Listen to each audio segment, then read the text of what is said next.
Hello everyone, मैं हूं advocate Rahul Mishra और आज की वीडियो में हम लोग ये समझने की कोशिश करेंगे कि अगर आपकी पत्नी मायके जाकर बैठ गई और वापस नहीं आ रही है और आप उनसे बातचीत के सारे रास्ते बंद हो चुके हैं, कोई भी रास्ता नहीं नजर आ रहा है आपको कि उनसे बातचीत कैसे करी जाए, तो ऐसे में पति को क्या करना चाहिए, आज मैं यही आप लोगों के साथ डिस्कशन करने की कोशिश करूंगा। लेकिन उससे पहले हर बार की तरह मेरी आप लोगों से रिक्वेस्ट है कि अगर आप लोग चैनल पर नए हैं या पहली बार आ रहे हैं, अभी तक आप लोगों ने इसे सब्सक्राइब नहीं किया तो प्लीज सब्सक्राइब करिएगा। साथ ही साथ एक हम्बल रिक्वेस्ट और है कि अगर आप लोग मुझसे पर्सनली बात करना चाहते हैं, किसी भी मुद्दे पर मेरा लीगल ओपिनियन चाहते हैं, तो आप अपनी अपॉइंटमेंट शेड्यूल कराकर मुझसे बात कर सकते हैं। नंबर आपको डिस्क्रिप्शन में मिल जाएगा। चलिए दोस्तों, हम लोग समझने की कोशिश करते हैं प्रॉब्लम क्या है। मेरे एक सब्सक्राइबर ने मुझे फोन किया कि सर मेरी पत्नी मायके जाकर बैठ गई हैं और वो कोई बातचीत नहीं कर रही हैं और ना उनसे बातचीत करने का कोई सोर्स निकल रहा है, ना कोई माध्यम बन रहा है जिससे मैं उनसे बातचीत कर पाऊं। ना रिश्तेदारों के थ्रू समझौता सुलह हो रहा है, ना वो अपने आप को ही फोन कर रही। मेरे नंबर ब्लॉक हैं, व्हाट्सएप पर ब्लॉक हूँ, सब जगह मैं ब्लॉक हूँ। कोई भी मेरे पास माध्यम नहीं है, ना उनके परिवार वालों से बातचीत कर पाने का, ना उनसे बातचीत कर पाने का। उनके घर जाता हूं तो मेरे ऊपर फर्जी मुकदमे लिखाए जा सकते हैं या बहुत सारी चीजें हो सकती हैं। तो ऐसी दशा में मुझे क्या करना चाहिए? तो पहला चीज जो मैं आप लोगों को बता दूं, आपको सेक्शन 39 की पिटीशन, सीआरपीसी सेक्शन 3939 की पिटीशन आपको डाल देनी है सीजीएम कोर्ट में। और उसमें आपको ये लिखना है कि मेरे अगेंस्ट मुझे अप्रीहेंशन है कि मेरी वाइफ और उसके घर वाले फर्जी मुकदमे लिखा सकते हैं। मेरी वाइफ जान से मर जाके मुकदमे में फंसाने की धमकी देती हैं। मेरे वाइफ के घर वाले अनरीजनेबल डिमांड फुलफिल करने के नाम पर मुझसे जो है धमकियां दे रहे हैं कि अगर उनकी अनरीजनेबल डिमांड नहीं फुलफिल करेंगे तो मुकदमे लिखा सकते हैं। ये सारी चीजें आप सेक्शन 39 की पिटीशन में लिखा के ऑनरेबल सीजीएम कोर्ट में सबमिट कर सकते हैं। और सबसे खास चीज ये है कि इसमें आपकी एप्लीकेशन ऑन रिकॉर्ड आ जाएगी। जब भविष्य में आपके अगेंस्ट ये मुकदमे लिखाएंगे तो उसमें आपको बल मिलेगा, एडवांटेज मिलेगा। सेक्शन 39 में किसी भी तरीके की आप लोगों को हेल्प चाहिए तो आप मुझसे हेल्प ले सकते हो। डेफिनेटली मैं आपको असिस्ट करूंगा कि कैसे लिखना है, क्या करना है, उसमें क्या क्या उसमें लिखना है, मैं सारा लिखाने में आपकी मदद कर दूंगा। खैर, हम लोग अपने वीडियो का टॉपिक स्टार्ट करते हैं, जो कि है कि अब मान लीजिए पत्नी जो है लगातार मायके जाकर बैठ गई, वापस नहीं आ रही है, अब आपके पास कोई ऑप्शन नहीं बच रही। तो ऐसे में हस्बैंड क्या करता है? हस्बैंड के मन में दो चीजें आती हैं। पहली चीजें आती हैं कि वो पत्नी जब वापस आना ही नहीं चाहती है तो मैं उसको डाइवोर्स फाइल कर दूं, उससे तलाक ले लूं। दूसरी कंडीशन आती है, सेक्शन 9 आरसीआर करने की कोशिश करता है, रेस्टिट्यूशन ऑफ कॉन्जुगल राइट्स की बात करता है हस्बैंड की, हम सेक्शन 9 डाल दें हिंदू मैरिज एक्ट का, या जो हम डाइवोर्स डाल दें।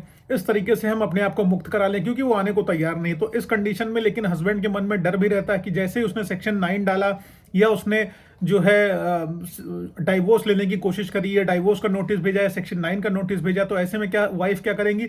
498A में मुकदमा लिखा देंगे, डीवी में लिखा देंगे, 125 सीआरपीसी कर लेंगे, 24 HA में मेंटेनेंस मांग लेंगी और ना जाने क्या क्या मुकदमे उसके ऊपर लिखा दिए जाएंगे। ये हस्बैंड को पता होता है, इससे हस्बैंड डरा और भयभीत रहता है। तो ऐसी कंडीशन में जो हस्बैंड डरा हुआ है, भयभीत है, तो हस्बैंड क्या चाहता है कि कोई मतलब मुकदमा ना करना पड़े, लिटिगेशन ना करनी पड़े, किसी भी तरीके से कोई ऐसा वाद विवाद ना हो, बातचीत से चीजें सुलझ जाए, या तो पत्नी उसके पास वापस रहे या फिर जो है उसके घर छोड़कर चली जाए और तलाक उसको दे दे, म्यूचुअली सेटल हो जाए सारी की सारी चीजें।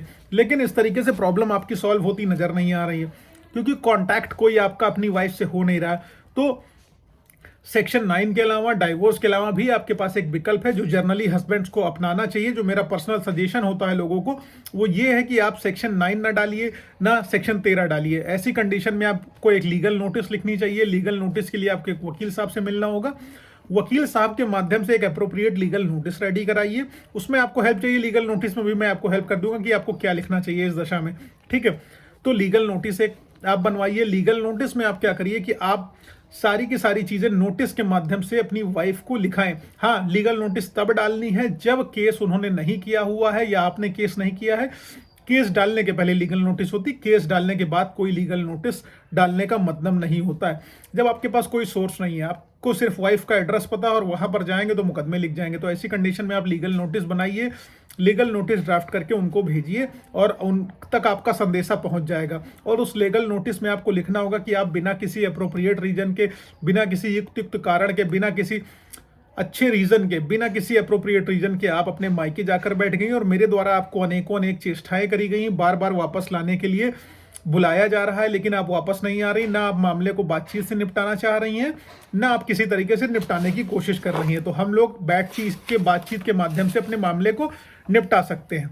तो ये आपको लिखना है उसमें, और उस नोटिस में ये मेंशन करना है कि आप आइए इस नोटिस के माध्यम से हम लोग अपने जो विवाद हैं उसको बैठ के निपटा लेते हैं, या आप अपने ससुराल आ जाइए रहने के लिए। मैं आपको अप्रोप्रिएट तरीके से रखना चाहता हूं, जैसे आप पहले रहती थी आप वैसे ही रह सकती हैं। अब उसमें उसके बाद आपको मेंशन करना नहीं, अगर आप नहीं आती हैं ना किसी विवाद को निपटाने की चेष्टा करती हैं, तो जो पति होगा, पति के पास कोर्ट जाने के पूरे माध्यम खुले हुए हैं। पति इस दशा में कोर्ट जा सकता है। ये सारी चीजें जब आप उसमें लिख देंगे तो पॉसिबल है कि पत्नी को जब नोटिस रिसीव हो जाएगा तो वो आपके अगेंस्ट केस लिखाएंगे। देखिए, नोटिस भेजने से ये लाभ होगा कि आपको जो है बातचीत का माध्यम एक मिल जाएगा। और अगर मान लीजिए पत्नी आपके अगेंस्ट कोई केस फाइल करती है नोटिस रिसीव होने के बाद, जैसे 498A का लिखा दिया, DV का लिखा दिया, जो है आप लिखा दे कि पति ने मुझे घर से निकाल दिया है या रखना नहीं चाहता, मारपीट करता है, तो आप इसमें आपको बल मिलेगा। पत्नी कहेंगी मुझे खर्चा दो क्योंकि रखना नहीं चाहते। ठीक है, जब आपकी पत्नी ये नोटिस प्राप्त होने के बाद सारे के सारे केसेस करेंगी तो आपको इसमें जानते पहला फायदा क्या मिलेगा? इसमें फायदा ये मिलेगा कि आपको इस मुकदमे की काट मिल जाएगी, क्योंकि आपने स्पष्ट तौर पर अपनी पत्नी को कहा है कि आप आइए, वापस आकर रहिए घर में, और वो नहीं आना चाहती हैं। ठीक है, इस दशा में आपको पहला फायदा मिल जाएगा और कोर्ट में आपका गुड कंडक्ट शो होगा कि दैट हस्बैंड उसको रखना चाहता था लेकिन पत्नी वापस आकर रहना नहीं चाहती थी। इस तरीके से आपको फायदा इस लीगल नोटिस के माध्यम से मिलने वाला है। ठीक है, दूसरा फायदा आपको क्या मिलने वाला है इसमें कि जब भी मान लीजिए पत्नी ने केस डाला, तो मेंटेनेंस का मुकदमा हो या DV का मुकदमा हो या कोई भी मुकदमा हो, या उसमें आपको बल मिलने वाला है। उसमें आपको अप्रोप्रिएट तरीके से रिजल्ट निकल के आएंगे कि हाँ, हस्बैंड इनको लेके जाना चाहता था, उसने पहले ही सूचित किया था कि आइए आप रहिए, लेकिन पत्नी ही नहीं आ रही थी लगातार, और उसके बाद पत्नी ने जो है दूसरे केसेस हस्बैंड के ऊपर डाल दिए हैं। आई होप ये सारी की सारी चीजें आपको क्लियर हैं। इस जो है प्रॉब्लम से, इस सोल्यूशन से आप कुछ ना कुछ सेटिस्फैक्शन जरूर होगा। अगर सेटिस्फाइड है तो डेफिनेटली लाइक शेयर सब्सक्राइब करना मत भूलिएगा। चाहे सेक्शन 39 की पिटीशन हो, चाहे इस लीगल नोटिस में आपको कोई मेरी हेल्प चाहिए तो आप मुझसे कह सकते हैं, मैं आपकी हेल्प डेफिनेटली करने के लिए बैठा हूं।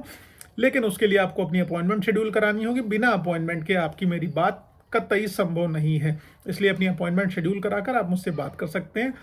उम्मीद है ये जानकारी आपको पसंद आई होगी। जानकारी पसंद आई है तो फेसबुक, इंस्टाग्राम, ट्विटर पर मेरा लिंक डिस्क्रिप्शन में है, आप मुझे फॉलो कर सकते हैं। जय हिंद, थैंक यू।